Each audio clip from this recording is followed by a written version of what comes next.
from what Melissa was saying, I from my role and what my company does is we create the digital twins for clients. So if we can looking at what Melissa was put on there regarding the simulations and all of these old things that happen in the back end, right? That the average person wouldn't probably even think of, right? But this is what keeps things going. And I suppose from a digital tool perspective, what it means in my world and for my clients. I mean, let's touch on. I'm going to start off with heritage, just because I love it, and it's something that's been definitely a request from my clients. It's on the tourism board. I mean, I'm going to say post-COVID, if we can label that. I've definitely had requests from clients wanting to, what can they do to increase tourism? And one of the areas that a lot of clients are looking at is there's a lot of countries out there, UNESCO protected sites, a lot of heritage archaeological sites that not many, that's not really always shouted about in tourism. You know, it's always all talking about all the fun stuff and all the things, the hot sun, the beach and things like that. But there's a lot of other things around heritage that is available to tourists. And what we're now finding is, as a result of doing these 3D models, so this is using the Matterport system, which a lot of clients are definitely starting to come on board with, just because it's easy to use, it's straight to the point, it's visual, and to be honest, it looks great. So I do stuff quite a bit with the Matterport platform, but I also do a lot of stuff on Google. So I do a lot of Google Street View things, and it's just pretty much the navigating or showing off a space in its truest form. So when in my world, when we say 3D model, it's a digital representation of reality, and that can also be labeled as a digital twin. I mean, this is, for example, a lovely site over in a lovely sunny island. I'm obviously sunny, it's beachy, island of Ibiza. But Ibiza actually has quite a number of UNESCO sites, which when I mention this to people, around digitizing sites, the museum, the archaeological sites, and used as a means of boosting local tourism. As a result of this project, which we put all together into one nice 360 portal that you can see here. So there's 1, 2, 4, 6, there's 8 sites across the island, which we put into one portal here. And then the Ibiza government and the heritage teams, archaeological teams, they've been sharing this globally. So we can measure, as a result of these digital twins in reality, we can then provide analytics reporting in terms of how many online views it's had, how long viewers have been on a particular spot, for example, looking at it, zooming in. It's great, right? So this is pretty much one of the main uses from a heritage space sector, but also from a tourism, because it does also touch onto that space as well. So this is one of the ways that one of the clients are using it to increase tourism, to digitize, but also keep a digital archive. And I think that's pretty much what Melissa was touching on as well, is to have a digital representation of reality. On to other things as well, like BIM. For those that are familiar with BIM modeling, so building, Matt, correct me, building information modeling, just to clarify, yeah, is that it? I'm getting there. So that is then extracting further digital information from the digital twins that we create. So just to touch on another sector, for example, it's the government sector. So here in the UK, I'm doing a number of projects with the government here, and it's around digitizing tower blocks. So one of the great uses of tower blocks, so this is a tower block council block, and it can be called different things.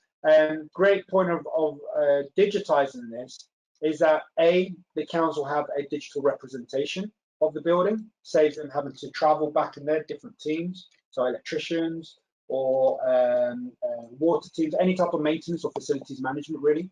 They can use this, they can visit the building virtually, which when you think about it in the grand scheme of things, you know, you can it's also a net carbon saving, because it reduces the element of traveling. When, you know, why do they need to travel when they can see everything pretty much as if they're there? So this client has made very good uses of these hotspots. Let me just expand everything here, and then you can see a difference. So you've got the fire doors, sprinkler system, blah blah blah blah blah. So this is all information that at a facility management level, it's golden really. So this is the upper level there. You can see the electrical systems and boards. We're still constantly adding new asset tags. Asset tags being, what is this? So the client will give us a photo of what this would be inside, and we'll put a little bubble there, similar to what we have here. And then that gives just further information to the viewer. And again, the viewer can be different services, so electricians or the water companies or the lifts or the structure element, that type of thing. So as a first visit, this a digital twin really is, in this case, it speaks wonders. And I think as well from what Melissa was, I keep coming back to you, Melissa, but just because what the presentation that you used is just it touches on so many things.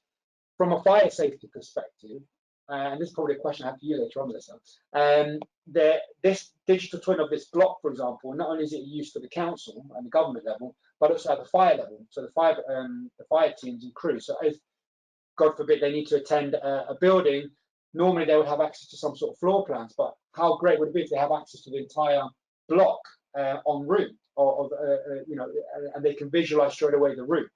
And then there's other things that we can touch onto that, such as wayfinding into certain flats or areas of the building. So many different elements, and all of that comes into that whole digitization purpose.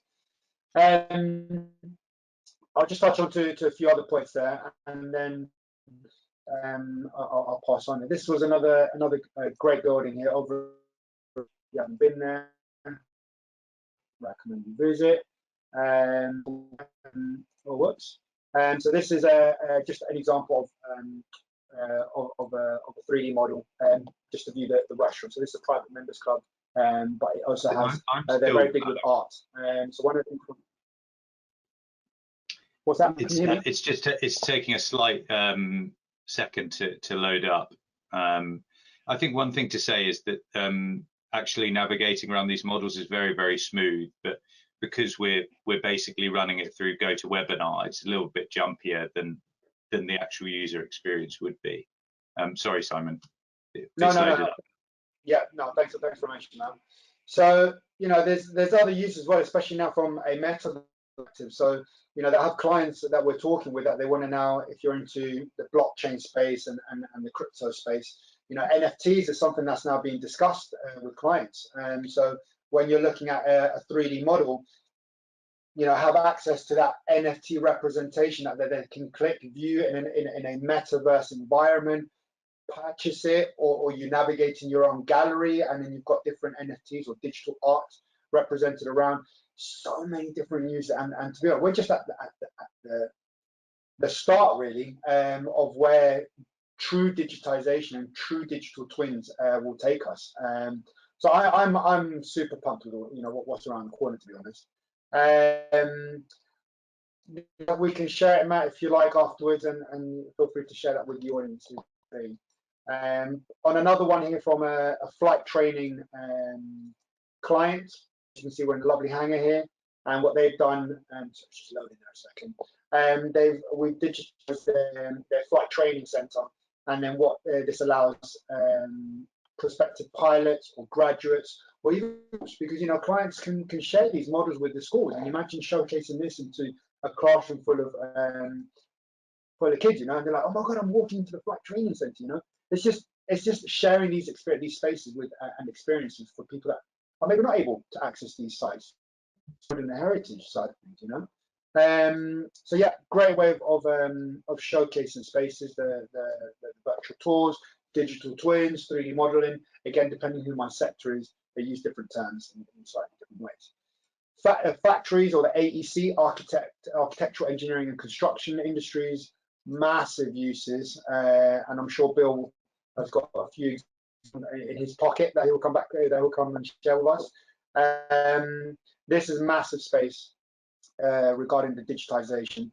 I personally feel here in the UK, I think we still have a lot more to do regarding digitization. I think in the US, it's a lot more common than what it is here. But I think recent government mandates are kind of like pushing or driving customers or companies to digitize more their asset base itself. So again, it's something that that again, talk to my clients, the AEC sector, they are starting to do, and they have been doing for the last 12 to 18 months, pretty much driving more the digitalization. National highways, UKPN, UK Power Networks, and a few of the other groups as well. They're all getting into the digitalization side, which is great, and it has so many uses in the internal workflow, like Melissa was mentioning there. So a very, very big sector, and there's a lot happening in that space as well. So especially with Matterport, but also with the likes of the OGs like Leica and the BLK equipment and stuff like that. So it's last one I'm going to touch on sector-wise is just before Matt gives me the nod, is regarding the retail sector itself. So with the retail sector, again, many uses, and the great thing about these digital twins is that we can actually push it onto Google Street View, and then it becomes part of the Street View platform itself. So uses of digital twins in the retail sector is to showcase the space. You can then link e-commerce into the product range. Post-COVID era, online is just massively catapulted into huge numbers, and people are using digital more in their time spaces, mobile even. So why not shop, in a space? So digitize the actual showroom, put some hot spots in there of the products, and you can purchase it straight away online. In this client, which is Calvin Klein and the Tommy Hilfiger group, in the process of already digitized pretty much the entire asset showroom base here in the UK, and it's constantly refreshing with new concept stores and things like that. So they use this a lot more internally, more for their visual merchandising team. So then they keep their VM practices consistent across all the stores. So what is done in London Regent Street, for example, by the VM team is replicated exactly by anyone else around the country as well. So yeah, a lot of different uses there, and I